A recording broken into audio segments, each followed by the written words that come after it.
It is said that with great power comes great responsibility. Great powers of the Alpha and Beta Quadrants know this probably better than anyone else. With their power that they wield, they hold the fates of billions, if not trillions, in their hands. With the stroke of a pen and the press of a button, metaphorically on both counts probably, they can seal the fate of an entire world. Where does food go? Who gets weapons? Who gets political aid and who gets ignored?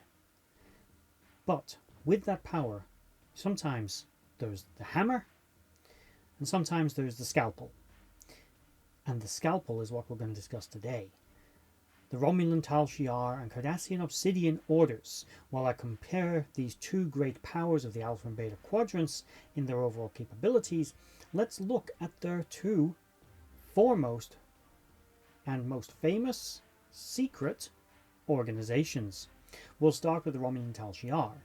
The Tal Shiar was founded at an unknown date, very likely early on in the foundations of the Romulan Empire, certainly with the creation of their states. Now, in principle, the Tal Shiar is a lot like a normal intelligence agency from an Earth standpoint, like the CIA, NSA, MI5.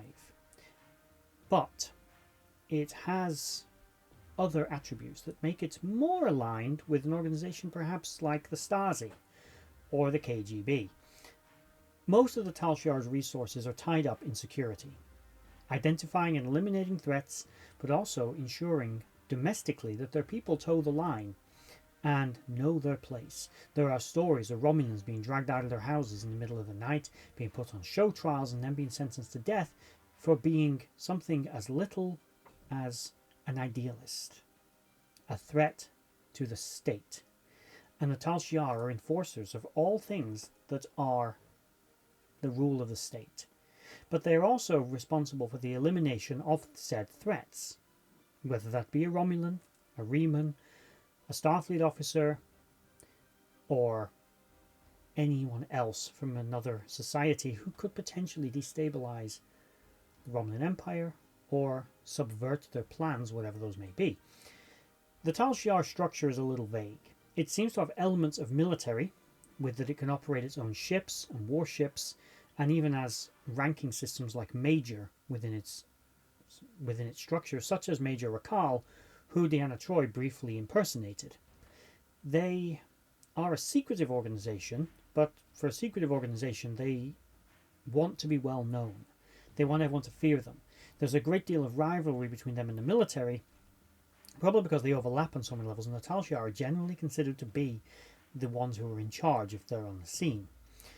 The head of the Tal Shiar, the chairman or chairperson, will typically sit on the Romulan Continuing Committee, which is like a oversight administrative body of judges and other individuals who make a lot of day-to-day decisions, a bit like a Supreme Court of sorts. It's below the Senate, but above other general government bodies. This is not always the case, as Chairman Koval was seen to not be appointed to the Continuing Committee because of his anti-Federation rhetoric. And at the time, the Romulans and the Federation were allies in the war against the Dominion, and as a result, his views could have been seen as politically dangerous. He was eventually appointed to the position, but that's thanks to a little bit of subterfuge. Ironically, he was actually a double agent for Section 31, despite his anti-Federation position. Quite a dramatic turnaround for such an individual. However, the organization does suffer with some fairly serious security issues. Hidden within its boundaries is the Zhat Vash. The Zhat Vash is an extremist organization that holds the real power in the Romulan Empire. Their agenda is not really relevant to this video, but they're the ones often pulling the strings behind the Tal Shiar. The Tal Shiar is a ruthless and efficient agency, and is considered a direct threat to the security of most other states. They're responsible for assassinations, espionage, and various other covert activities, some of which we know about, some of which we don't, but we can take guesses. Generally speaking, they operate relatively independently, similar to Section 31 within the Federation, but they do still answer to the Praetor and to other high offices of government within the Romulan Empire. That said, they will still operate independently when they have to. The Obsidian Order, however, is a different animal altogether. The Obsidian Order, it is said that they never throw anything away. The Obsidian Order is infamous for its enhanced interrogation techniques, shall we say. They are also known to be able to extract information from pretty much anyone. They are experts at infiltration, even being able to infiltrate Romulus itself, whereas the Tal Shiar, although an extremely efficient and ruthless agency, and it should be noted that under their watch, the Romulans accomplished many things, including actually in an alternate timeline managing to destroy Deep Space Nine through sabotage. They've been known to destroy other starships and other vessels through similar means, something they're quite well known for. The Obsidian Order tends to be more subtle, but their subtlety belies their ruthlessness. The Obsidian Order are always in it for the long game, sometimes instigating plans that last for decades. The only known head of the Obsidian Order to ever, incidentally, have survived all the way to retirement was Inab Brantain, and even he would ultimately die on the job when he kind of semi-came out of retirement for a brief period, which we'll get to in just a moment. The heads of the Obsidian Order are not part of direct Cardassian government, but they are strongly connected to it. Again, there is a rivalry between them and the military, but unlike the Romulan Tal Shiar, the Obsidian Order is not permitted to run its own ships.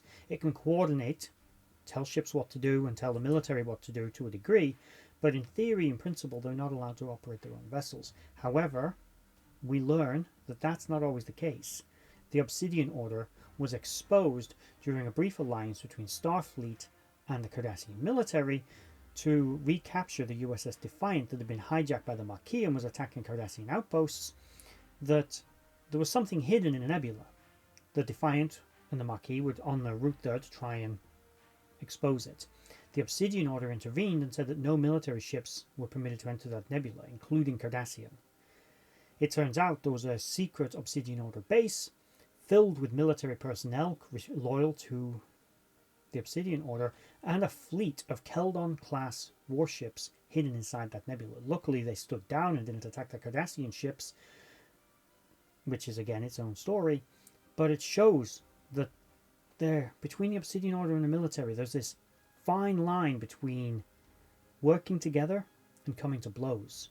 It's very similar within the Romulan Empire. The two agencies are similar and, in many ways, the same on almost every level, with them both being ruthless, both being brutal, both being savage, both being generally mistrusted by their own governments, both operating independently but still answering to someone, both operating secret military fleets even though one of them shouldn't be, and generally, like the Tal Shiar, the Obsidian Order's primary role seems to be enforcing domestic agenda. Basically, keeping their own people in line is their first port of call for any dictatorship, and the Obsidian Order and the Tal Shiar are both tools to achieve that aim.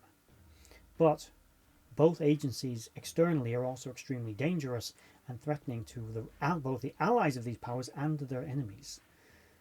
There was a brief period in the early 2370s where these two factions would ally together, form a fleet, and attempt to attack the founders of the Dominion. So the one and only time the Cardassians and the Romulans worked together to common goal was completely clandestine, completely secret, and the ultimate agenda, the ultimate goal, was the complete annihilation or near complete annihilation of another species. It's no wonder the Dominion went to bloody war with the Alpha Quadrant. Literally, right? Seriously. Federation keeps invading their space. The Bajorans found colonies without permission. The Romulans and the bloody Cardassians try to wipe them out. Section 31 tries to wipe them out, although in fairness they would sort of later be at war. But it's not entirely clear when Section 31 did that. They probably did it before the war, anticipating it. Now, yeah, the changelings were infiltrating and gathering intelligence, but by no means was the war a certainty. They could always collapse the wormhole and put a stop to all that instantly, but they didn't. Seriously, it's no wonder they considered the solids in the Alpha Quadrant powers to be a threat. The Federation seems all happy and nice, but while they're talking and smiling at you and extending their hand in friendship, the other hand's got a dagger ready to stab you in the back. Bloody Section 31. And it was exactly the same with the Obsidian Order and the Tal Shiar. These rogue agencies pretty much screwed everyone. They even sent messages back to Romulus and Cardassia telling them to get the militaries ready for a Dominion counterattack, expecting the Jem'Hadar to come screaming through the wormhole, angry at everybody. Their first targets would likely have been Deep Space Nine and probably even Bajor, but they would have quickly turned their attentions to Cardassia and Romulus, and the hope was that these disorientated and weakened Jem'Hadar would not be as efficient as a normal Dominion force. But either way, bold move, but brutal. But it typifies exactly how these organizations operate. Cold, calculating, and particularly planning for the long game. Maybe the Tal Shiar should have predicted the detonation of the Hobus star, maybe. Anyway, those are the two organizations. This is only them in brief. Of course, there are specific instances. We could do a more extensive breakdown of Elam Garak and, for that matter, Inar Brentagne, but those are videos for another time. It's a brief overview. How do these two factions, these two agencies, compare to one another? Who has the edge? Because I'll be honest, looking at them, they're so similar. The way they operate and the way they scheme, the way they field operatives, the way they infiltrate, using surgery to alter people to make them better infiltrators. Their complete, unremorseful, unrelenting, fanatical dedication to their respective causes. It's something to behold. And I think both agencies are pretty well matched. I would say I think the Obsidian Order perhaps have the edge in being perhaps superior intelligence gatherers. But I would consider the Tal Shiar to be overall probably a more dangerous agency, considering the resources it has to hand and the fact that it can field and operate its own warships. But what do you guys think? Which one has the edge? Is it the Obsidian Order? Is it the Tal Shiar? Which one gives which power an edge? Or is it just an edge in different ways? Tell me what you think in the comments below.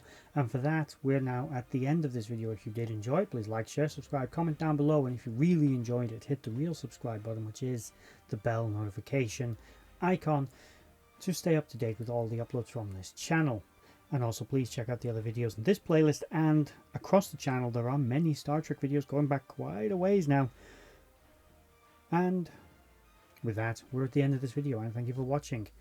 I hope you enjoyed it. Bye bye. I'd just like to say a thank you to everyone for watching that video. I hope you enjoyed it. I really enjoy making these. If you did enjoy it, please consider giving a like, share, and a subscribe, and maybe checking out the other videos on the screen right now. And in the description box below, there are links to my other social media accounts.